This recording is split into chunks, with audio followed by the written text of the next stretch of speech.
తాకట్లో ఉన్న బంగారాన్ని విడిపించి ఆ రోజున మార్కెట్ ధర కట్టి మిగిలిన డబ్బును మీకు అందిస్తుంది కొమ్మూరి గోల్డ్.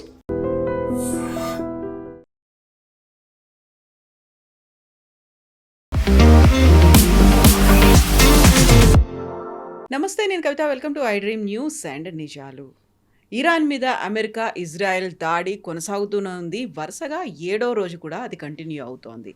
బట్ ట్విస్ట్ల మీద ట్విస్ట్లు అనేవి కనిపిస్తూనే ఉన్నాయి. ఇదే ఎపిసోడ్ ఆయిల్కి సంబంధించి కూడా కనిపిస్తోంది. ఇప్పటిదాకా హార్మోజ్ జలసంధిని మూసేసిన తర్వాత దేశాలన్నీ కష్టాలు పడుతూ ఉంటే భారతదేశానికి మాత్రం డొనాల్డ్ ట్రంప్ ఒక చిన్న ఆఫర్ ఇచ్చారు. అది కూడా లిమిటెడ్ పీరియడ్తో కండిషన్స్ అప్లై అంటూ రష్యా నుంచి మనం ఆయిల్ని దిగుమతి చేసుకోవచ్చని.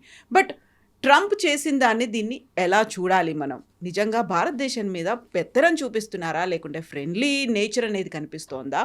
ఎందుకని విమర్శలు అనేవి ఎక్కువగా వినిపిస్తున్నాయి? మనతో పాటుగా ఉన్నారు సీనియర్ జర్నలిస్ట్ సురేష్ కొచ్చాతిల్ గారు. సార్ నమస్తే. సో ఈ ఎడతెగని ఎపిసోడ్స్ అనేవి, ట్విస్ట్లు అనేవి కనిపిస్తున్నాయి యుద్ధానికి సంబంధించి.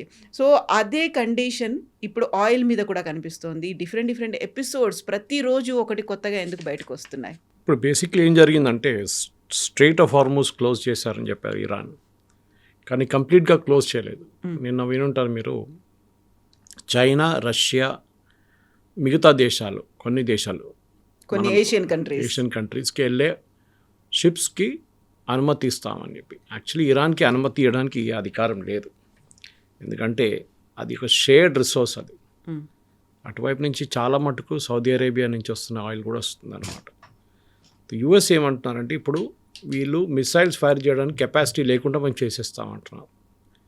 కానీ అది చేసినాక కూడా వీళ్ళు కావాలంటే మైన్స్ వేయవచ్చు సీలో. అది కాకుండా వాళ్ళ దగ్గర చిన్న ఫాస్ట్ అటాక్ బోట్స్ ఉన్నాయి, బోత్ మ్యాన్డ్ అండ్ అన్మ్యాన్డ్.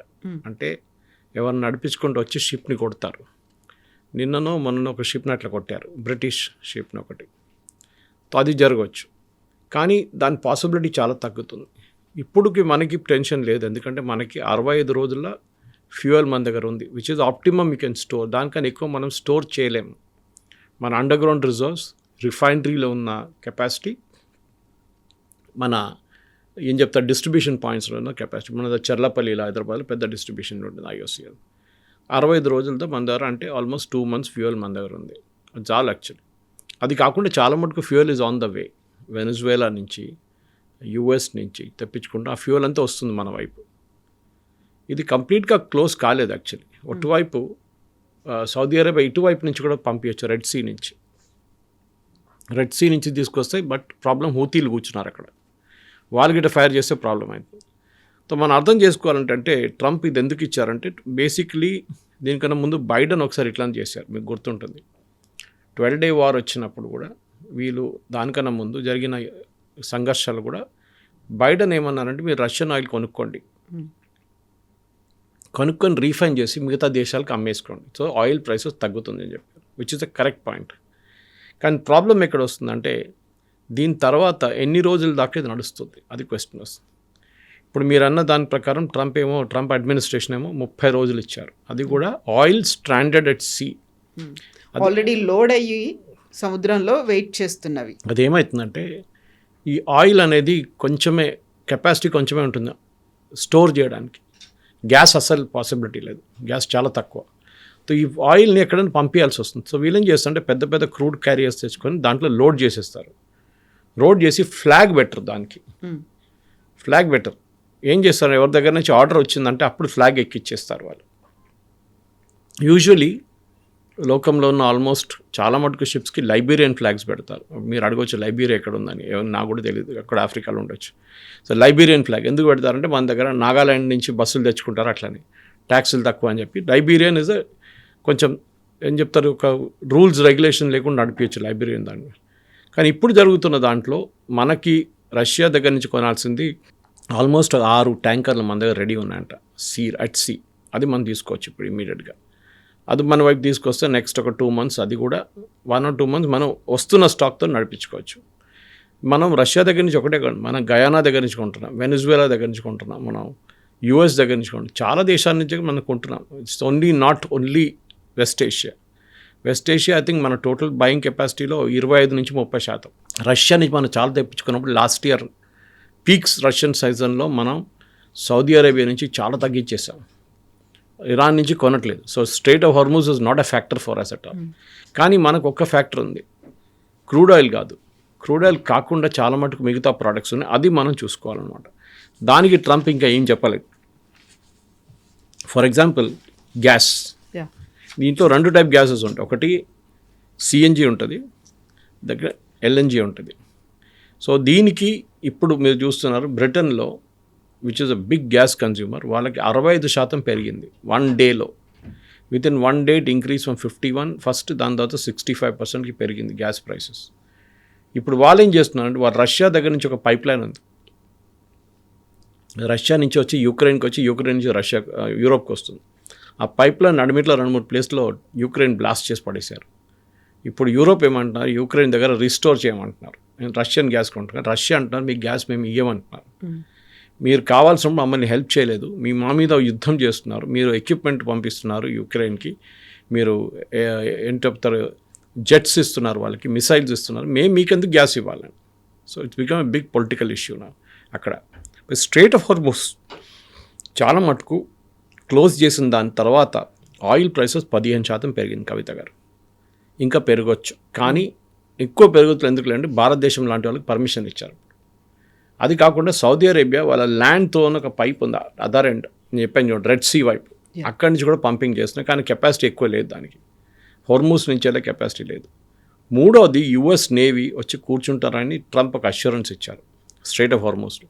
అది ఉంటే చాలా మటుకు షిప్స్ మూవ్ అవ్వడం మొదలు పెడుతుంది అనమాట. ఇటువైపు మీరు తీసుకోవాలంటే ఐదర్ రెడ్ సీని తీసుకుంటే మీరు సూయస్ కెనాల్ నుంచి వచ్చే షిప్స్ కూడా అటే వైపు వస్తుంది.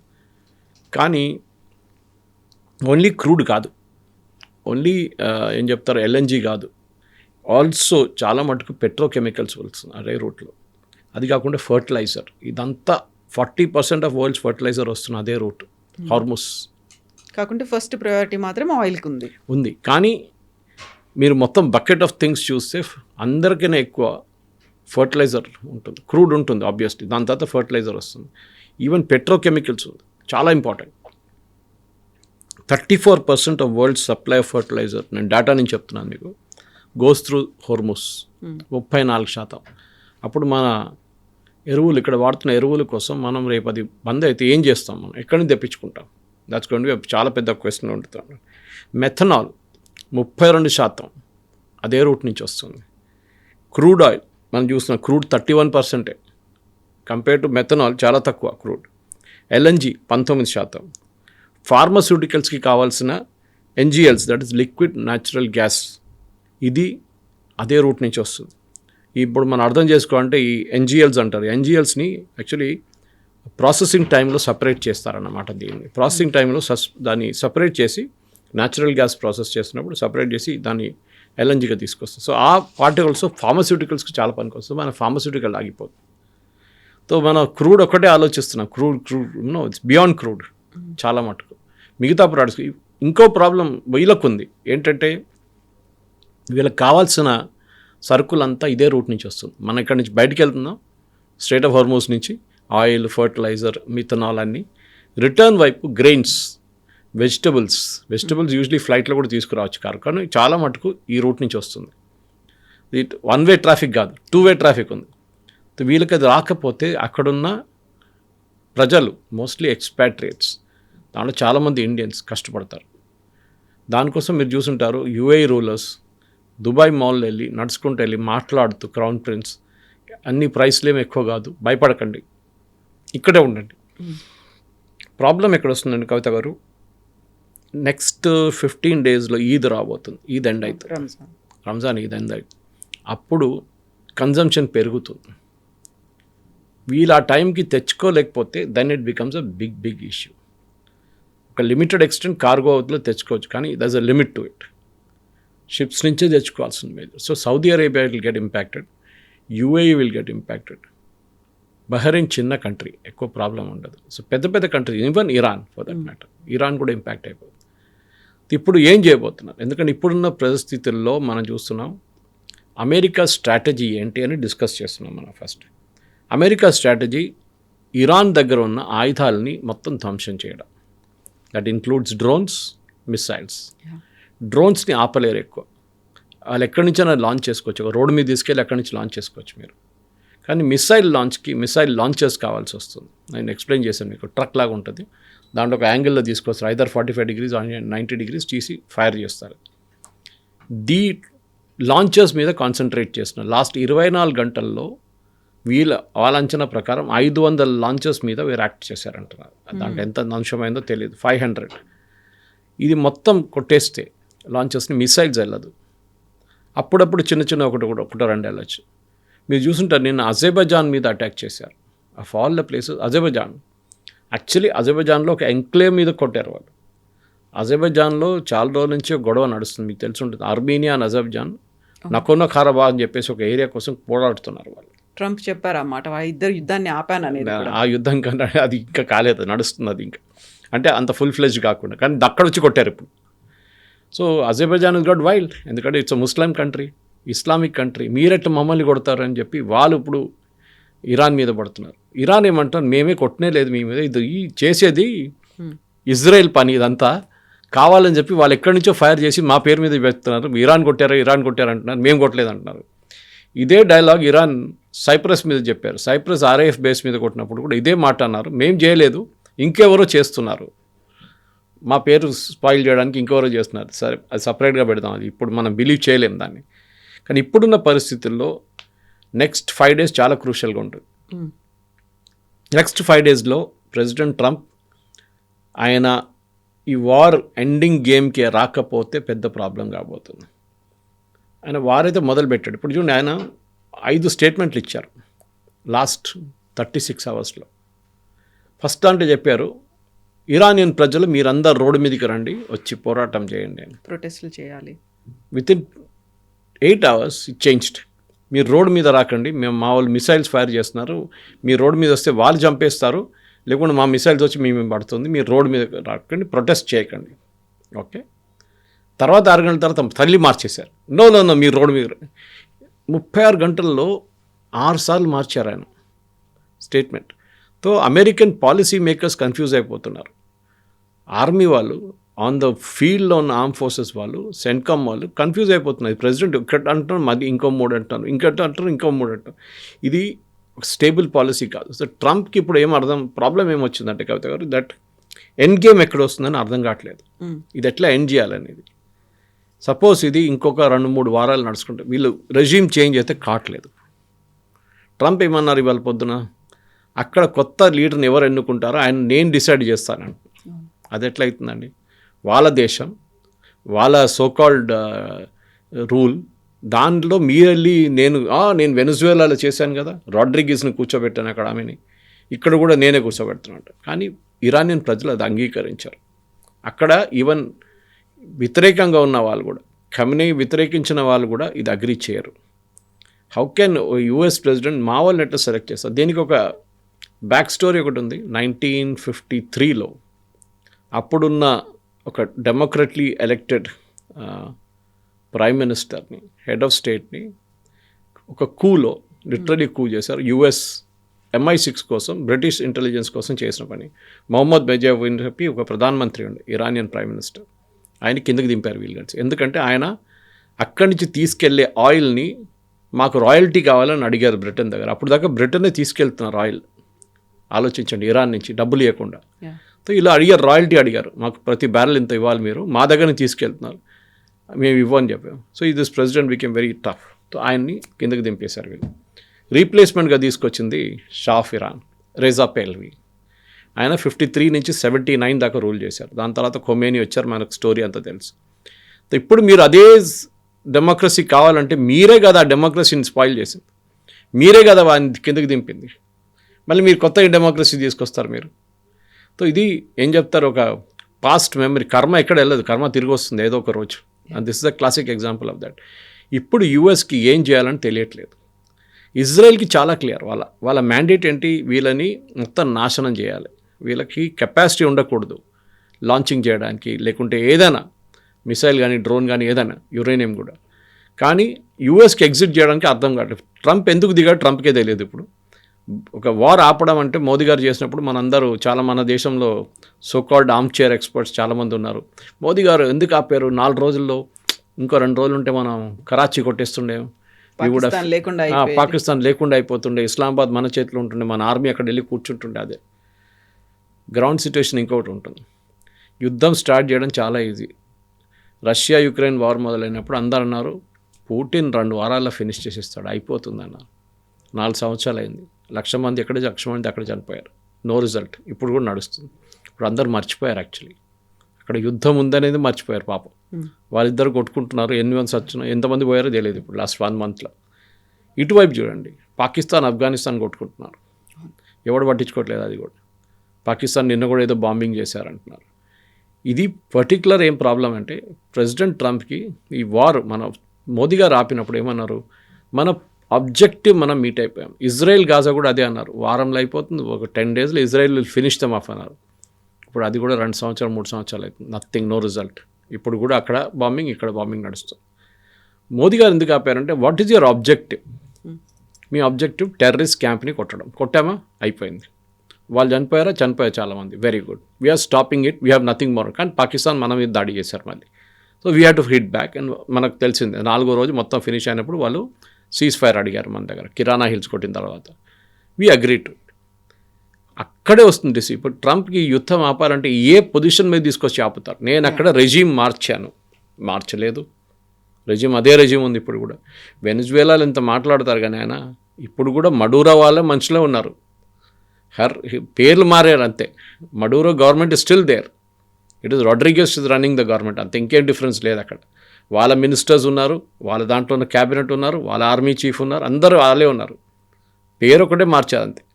ఇక్కడ కూడా అది చేయాలని ట్రంప్ ట్రై చేస్తున్నారు కవిత గారు. I think that will be, ఏ దేశం అంగీకరించారు. బట్ అక్కడ ఆ కండిషన్ ఉంటే ఇప్పుడు మనమేమో రష్యా ఆయిల్ని మనం ఇంపోర్ట్ చేసుకోవచ్చు అనేది మళ్ళీ ఇంకొక చిన్న కండిషన్స్తో పెట్టినప్పుడు కూడా ఆయనే అంటాడు రష్యా నుంచి మనం ఆయిల్ కొనుక్కోవద్దని. ఒకవేళ మీరు కొనుక్కుంటే నేను ఎక్కువ ఇంపోజ్ చేస్తాను మీ మీద ట్యాక్సులు, టారిఫ్లు అన్నాడు. ఆ తర్వాత మీరు ఇండైరెక్ట్గా ఉక్రెయిన్ వార్కి హెల్ప్ చేస్తున్నట్టుగా అవుతోంది అనే మాట చెప్పి ఇప్పుడు మళ్ళీ మనకు ఒక ఫ్రెండ్షిప్ లాగా ఏదో మీకు ఒక సాఫ్ట్ కార్నర్ ఉంది అన్నట్టుగా 30 days ఒక లిమిట్తో మళ్ళీ మనకి ఇస్తున్నాడు అంటే వై హీఈస్ కంట్రోలింగ్ అస్? మన మీద ఆయన పెత్తనం ఏంటి? మనం ఎందుకు ఆయన చెప్పినట్టుగా వింటున్నాం? మన గవర్నెన్స్ బ్యాడ్ ఉందా, లేకపోతే ఆయన టూ లీనియన్స్ అయిపోయిందా?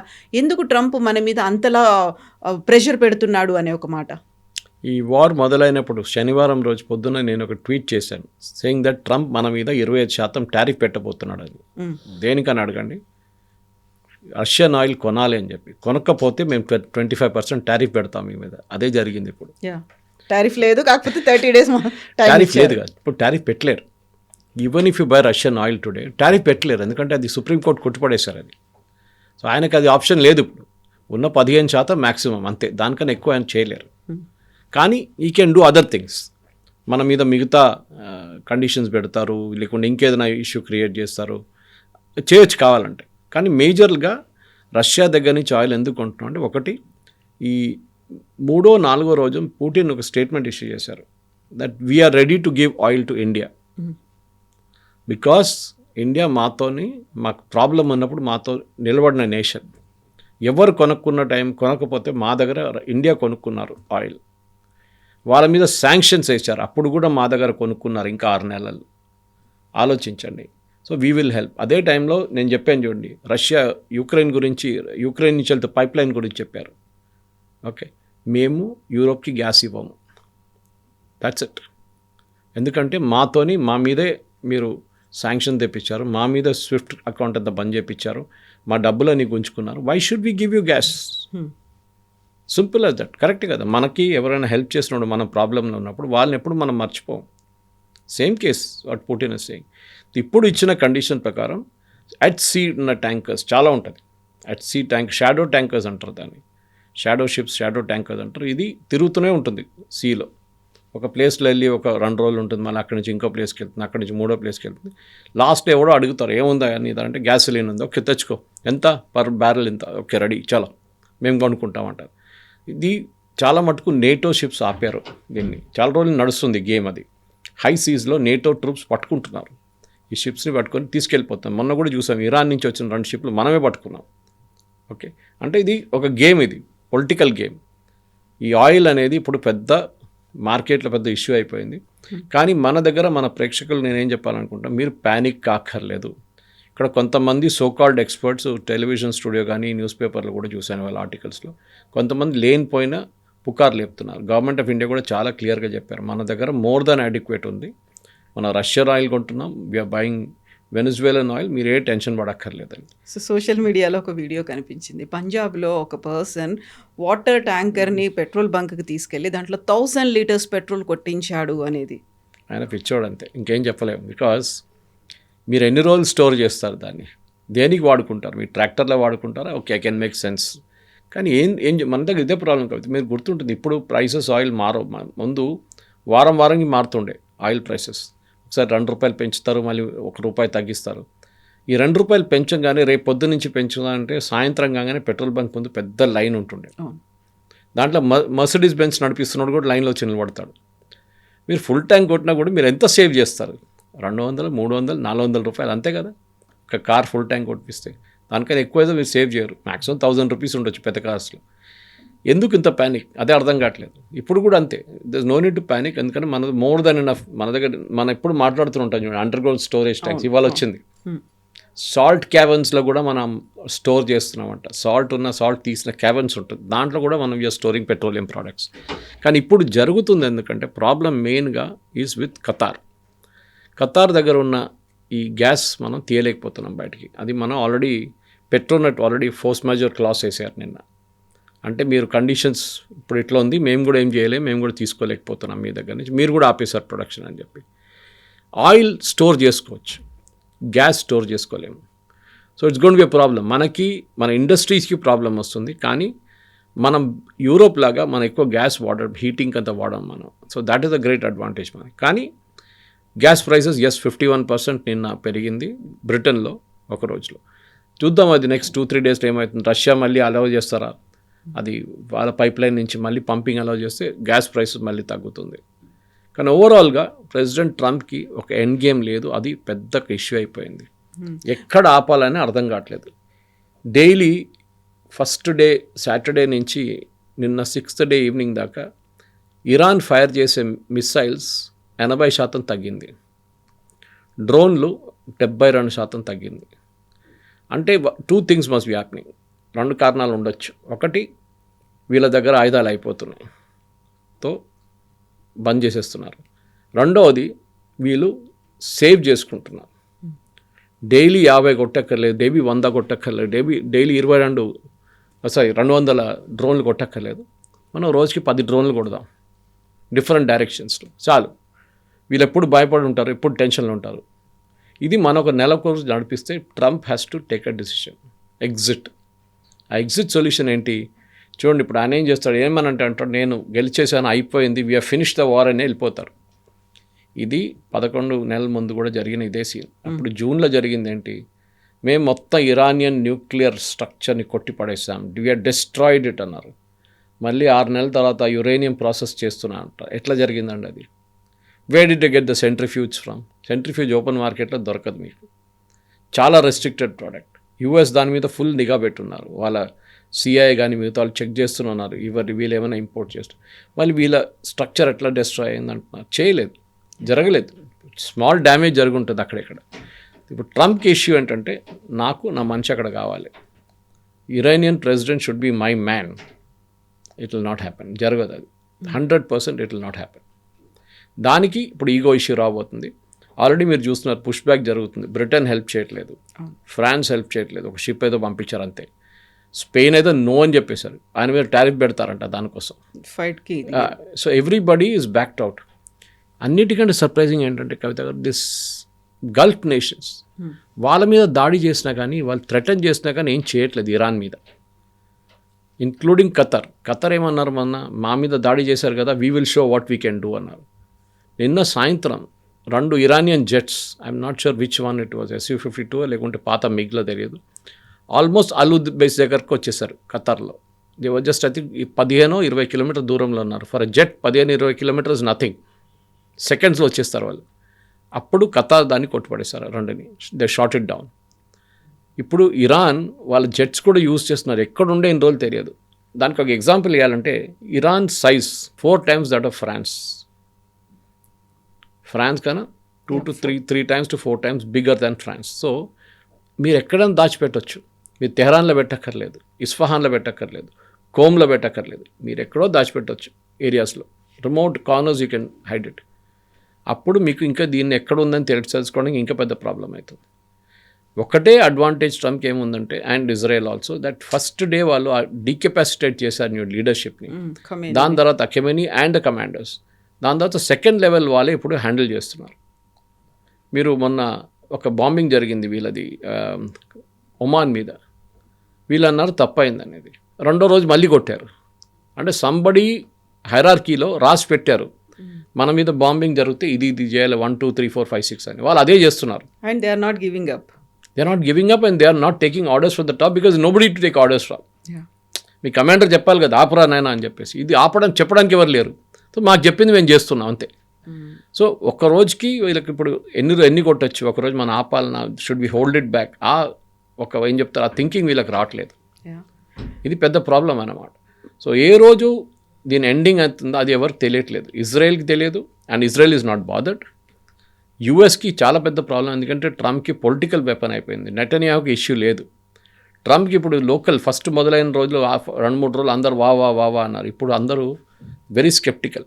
ఏం జరుగుతుంది, ఇది ఎప్పుడు ఆపుతారు నాకు తెలియదు. చెప్పాను చూడండి 6 సార్లు మార్చారు స్ట్రాటజీ. ఎవ్రీ వార్కి ఒక స్ట్రాటజీ ఉంది. ఈ వార్కి స్ట్రాటజీ లేదు, స్ట్రాటజీకి వార్ ఉంది. ఇప్పుడు అది జరుగుతుంది యూఎస్లో. ముందు మీరు దిగేటప్పుడే చాలా క్లారిటీగా రావాల్సింది. మేము బాంబ్ చేయబోతున్నాం, వీళ్ళని డిస్ట్రాయ్ చేస్తాం, వీళ్ళని తీసేస్తాం, వీళ్ళని డీకెపాసిటేట్ చేసేస్తాం, అయిపోయింది. We will bomb their air bases, we'll bomb their IGRC offices, అన్నీ చేస్తాం. దాని తర్వాత ఏంటి, మీరు రెజీమ్ చేంజ్ తీసుకురావాలంటే మీరు బూట్స్ ఆన్ ద గ్రౌండ్ కావాలి. మీకు అంటే మనుషులు ఉండాలి. మీరు కర్డ్ రెబెల్స్ని పంపిస్తున్నారు. ఈ కర్డిష్ రెబెల్స్లో ఇరాన్ వైపు ఉన్న రెబెల్స్లో చాలామంది దగ్గర ఆయుధాలు లేవు. మీరు ఆయుధాలు సప్లై చేయాలి కదా, దానికి టైం పడుతుంది. వాళ్ళకి ట్రైనింగ్ ఇవ్వాలి కదా. మీరు యూఎస్ వెపన్స్ ఇచ్చేస్తే అయిపోతుందా? వీళ్ళు తాలిబాన్ కాదు, వీళ్ళు ఒక్క ఇన్స్టెంట్గా రెడీ కావడానికి. తాలిబాన్ దగ్గర మొత్తం యూఎస్ వెపన్స్ ఉంది ఇప్పుడు కూడా, వాళ్ళు అక్కడ పెట్టిపోయిన వెపన్స్ అని. వీళ్ళకి టైం పడుతుంది, టైం లేదు ఇప్పుడు. ట్రంప్ దగ్గర లేని టైం అనమాట. So even if curd rebels వస్తే కూడా కవిత గారు చాలా చిన్న టెరిటరీ వాళ్ళు సీజ్ చేయగలరు అంతే.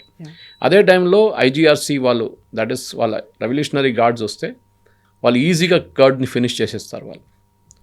ఎందుకంటే వీళ్ళు 50 మంది ఉంటే వాళ్ళు 2000 మంది ఉంటారు. And they will finish off the Kurds in no time. The Kurdish rebels మీద డిపెండ్ అయ్యేది చాలా పెద్ద తప్పు, చేయకూడదు. వాళ్ళు హెరాస్ చేయొచ్చు, అక్కడిక్కడ బాంబులు పెట్టి మళ్ళీ పారిపోవచ్చు, అదని చేయొచ్చు. కానీ they cannot do a regular fight. Guerrilla warfare చేయొచ్చు వాళ్ళు కావాలంటే. అండ్ వాళ్ళు యూజ్డ్ కాదు దాంట్లో, అదే ప్రాబ్లం కర్డిష్. వాళ్ళొక ట్రైబల్ గ్రూప్ వాళ్ళు. నెక్స్ట్ పాయింట్ ఏం రాబోతుందంటే వీళ్ళు ఇప్పుడు నెక్స్ట్ ఏం చేయాలంటే ఇరానియన్ ఆర్మీ మీద కాన్సన్ట్రేట్ చేస్తున్నారు.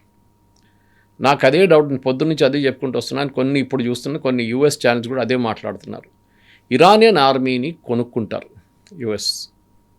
అంటే రెవల్యూషనరీ గార్డ్స్ని కొట్టాలంటే ఆర్మీ కావాలి, ఆర్మీ నుంచి ఒక లీడర్షిప్ కావాలి. ఆ లీడర్ ఎవరు అవుతారో అది ఇంపార్టెంట్. యూఎస్కి డజంట్ మేక్ అ డిఫరెన్స్. మీరు డిక్టేటర్ ఉండొచ్చు, ఎవరైనా ఉండొచ్చు. అరే సిరియాలో మీరు ఒక టెర్రరిస్ట్ని తీసుకొచ్చి ప్రెసిడెంట్ చేశారు, $10 million మీరే పెట్టారు ఆయన తల మీద. ISIS terrorist, Al-Qaeda. ఆయన ఇప్పుడు ప్రెసిడెంట్గా వచ్చి కూర్చున్నాడు, వైట్ హౌస్ పిలిపించి ఆయన సూట్ టై అని వేయించేసి ఆయన ఫుల్ మ్యాన్ వచ్చి నిలబడ్డాడు అక్కడ. సేమ్ థింగ్ ఇరాన్లో జరగబోతుంది. ఆర్మీ కూ జరుగుతూ కూడా వీళ్ళకి ప్రాబ్లం లేదు ట్రంప్కి. కానీ ముల్లాలు ఉండకూడదు, మిగతా రెవల్యూషనరీ గార్డ్ ఉండకూడదు. బహుశా ఇదే జరుగుతుంది అనుకుంటాను నా అంచనా ప్రకారం. నెక్స్ట్ 10 daysలో జరగకపోతే Trump will have a major issue. Kavitha గారు, సో ఈ ఇష్యూస్ ఉన్నప్పుడు కూడా మనకు ఒక ఆఫర్ ఇచ్చారు. Are we welcoming it? ఆ ఆఫర్ని మనం స్వీకరిస్తున్నామా? ఆయిల్దా? ఎస్, ఆల్రెడీ డిసైడ్ చేసేసాం. బట్ ఎందుకని మనం ఆ ప్రతిదాన్ని ట్రంప్ ఏం చెప్పినా దాన్ని యాక్సెప్ట్ ట్రంప్ చేస్తూ? చెప్పక్కర్లేదు కవిత గారు. మనం గుర్తుపెట్టుకోండి, దీని 3వ రోజు మనం ఆల్రెడీ ప్రెసిడెంట్ పుటిన్కి రిక్వెస్ట్ పెట్టేసాం మనం. ఇప్పుడు ట్రంప్తో సంబంధం లేదు. ట్రంప్ ట్రంప్ ఎందుకు ఇంటర్వ్యూన్ అవుతున్నాడు ప్రతి దాంట్లో? ఎందుకంటే మీరు India the second largest consumer ఆయిల్ది. మనం వరల్డ్లో మనకు ఆయిల్ తక్కువ పడితే మనం ఆయిల్ గుంజుకుంటే, లేకుంటే ప్రతి చోటు నుంచి మనం గుంజుకుంటే ఆయిల్ ఉండదు మిగతా వాళ్ళకు. రష్యా ఎవరికి అమ్మరు. Russia will not sell it to US. Russia ఏం చెప్తారు, ఇండోనేషియాకి అమ్మరు. రష్యా ఇండియాకి ఇస్తారు. బికాజ్ వీఆర్ ఒక పేమెంట్ మెకానిజం మనం వర్కౌట్ చేసుకున్నాం దీనికన్నా ముందు. రష్యా మన మీద ఒక ట్రస్ట్ ఉంది వాళ్ళకి, మిగతా దేశాలకి ఇవ్వరు వాళ్ళు ఆయిల్. గ్యాస్ అదే కదా నిరాకరించారు. గ్యాస్ చెప్పారు వాళ్ళు యూరోప్కి, we will not give you gas. మమ్మల్ని హెల్ప్ చేయలేదు మేము, ఇండియా హెల్ప్ చేశారు. వాళ్ళు సఫర్ చేశారు దానికి 20% ఎక్స్ట్రా పెట్టారు Trump. So we will give. Trump ఏంటంటే రష్యా ఆఫర్ చేసే ముందు ట్రంప్ చెప్దా అనుకున్నారు కానీ కాలేదు. పుటిన్ ఫస్టే ఆఫర్ చేసేసారు. Now he has to say I'm giving you an extension. దీని తర్వాత చూడండి కవిత గారు, ఈ వార్ ఆగకపోతే నెల తర్వాత మళ్ళీ ఎక్స్టెండ్ చేస్తారు, అది కాకపోతే మళ్ళీ ఎక్స్టెండ్ చేస్తారు. ఎందుకంటే ఈ ఆయిల్ ఫీల్డ్స్ ఒకసారి క్లోజ్ చేసినప్పుడు మీరు మళ్ళీ అదే క్వాంటిటీ ఆయిల్ బయటికి రాదు. సపోజ్ మీరు 100 వేలు క్లోజ్ చేసేసారు, డ్రిల్లింగ్ బంద్ చేశారు అనుకోండి, to get back that oil మీకు రాదు, చాలా డిఫికల్ట్ ఉంటుంది. ఈవెన్ గ్యాస్, మీ ప్రొడక్టివిటీ తగ్గిపోతుంది. ఎంటైర్ వెస్ట్ ఏషియా క్రైసిస్లో వచ్చేస్తుంది. ఎందుకంటే వాళ్ళ ఆధారపడే వాళ్ళ దగ్గర ఉన్న డబ్బులు ఇది. ఈ ఆయిల్ రాకపోతే దే ఆర్ ఫినిష్డ్. అక్కడున్న ఎక్స్పాట్రియేట్ చేంజ్ చేస్తారు, రియల్ ఎస్టేట్ సెక్టర్లో పనిచేస్తారు, చాలామంది ఆయిల్ సెక్టర్లో పనిచేస్తారు. వీళ్ళ ఉద్యోగం పోతుంది, వీళ్ళందరూ తిరిగి రావాల్సి వస్తుంది. అండ్ యుఏఈ లాంటి దేశాలు, to large extent Saudi Arabia, వీళ్ళందరూ ఎక్స్పాట్రియేట్స్ మీద డిపెండ్ అయి ఉన్నారు వాళ్ళ పని కోసం. ఈ ఎక్స్పాట్రియేట్స్ వెళ్ళిపోయారు అనుకోండి, ఎవరు చేస్తారు అక్కడ పని? మళ్ళీ మీరు ఎక్కడిని తెచ్చుకుంటారు? ఇట్స్ కూడా బిగ్ ప్రాబ్లం. మనం అనుకుంటాం ఇప్పుడు ఈద్ అయినాక వెళ్ళిపోతారు అందరూ, తిరిగి రాకపోతే వీళ్ళు ఛత్ పూజకి వెళ్తారు బీహారీ వాళ్ళు, మరి రారు 2 నెలల దాకా. ఏం చేస్తారు అప్పుడు? మా వైపు కేరళలో మొత్తం షాపులన్నీ బంద్ అయిపోతాయి. టూ months ఛత్ పూజ కాగానే 1 month హాలిడే. పెట్రోల్ బంక్లో ఎవడు కనిపించాడు మీకు, రెస్టారెంట్లు ఎవరు ఉండరు, షాప్స్లో ఎవరు ఉండరు. ఎందుకు? అంత బీహారీ వాళ్ళు ఉంటారు అక్కడ, బీహారీ అండ్ బెంగాలీస్ అంతే. వీళ్ళు దుర్గా పూజకి వెళ్తారు, వీళ్ళు ఛత్ పూజకి వెళ్తారు. ఇది జరగబోయేది ఇప్పుడు. ఇఫ్ ఎక్స్పాట్రియేట్స్ డోంట్ రిటర్న్, ఎందుకంటే ఇంకోటి నిన్న అది కూడా చెప్పారు, ఎక్స్పాట్రియేట్స్ యూఎస్ నుంచి, యూకే నుంచి, యూరోప్ నుంచి వచ్చి చాలామంది దుబాయ్లో ఉంటున్నారు. ఇప్పుడు వాళ్ళు ఇప్పుడు మనం మాట్లాడుతున్న రికార్డింగ్ కన్నా 1 గంట సేపు ముందు 4 సార్లు సైరన్ మోగింది. 4 సార్లు. They are not use to it. Israeli citizens used ఉన్నారు, వాళ్ళు అప్పుడే షెల్టర్కి వెళ్ళిపోతారు. వాళ్ళ ఫోన్లో ఒక అలామ్ వస్తుంది, they to go to the shelter immediately. ఇది Dubai citizens, they are not use to it. వాళ్ళు ఏంటంటే ఒక లగ్జూరియస్ లైఫ్ లీడ్ చేస్తున్నారు. సడన్గా ఉన్నారు బిందాస్ అండ్ లగ్జూరియస్ లైఫ్. అండ్ మిమ్మల్ని వెళ్ళి షెల్టర్లో కూర్చోమంటే మీరు ఏంటి అక్కడ అందరు వస్తున్నారు, పబ్లిక్ వస్తున్నారు, మేము ఎట్లా కూర్చుంటాం అక్కడ? మా పెద్ద ఇల్లు ఉండే. Sorry, this is the real world. Welcome to the real world. మీరు యుద్ధం అంటే ఇది. యుద్ధం ఏదో రొమాన్స్ కాదు. And you have to suffer. That's only other go. And God forbid జరగకూడదు, కానీ ఇది 15-20 రోజులు ఎక్స్టెండ్ అయితే ట్రంప్ ఉద్యోగం పోతుంది, అదొకటి. Trump will lose his mid term elections. కానీ ఇక్కడ అన్నిటికంటే పెద్ద ప్రాబ్లం గల్ఫ్ స్టేట్స్కి రాబోయే ఇష్యూ. ఎయిర్ ట్రాఫిక్ పోయింది, మొత్తం ధ్వంసమైంది ఎయిర్ ట్రాఫిక్. అయితే ఇది కెరసిన్తో ఉంటుంది. ఈ జెట్ ఫ్యూయల్ అనేది కెరసిన్తో సేమ్ బర్నింగ్ పాయింట్ ఉంటుంది కవిత. దాన్ని ప్రాసెస్ చేసి పెట్టుకోలేము మనం. It's very highly inflammable. తో గ్యాసోలిన్ ప్రైసెస్తోని జెట్ ఫ్యూయల్ 52% పెరిగింది లాస్ట్ 1 వీక్లో.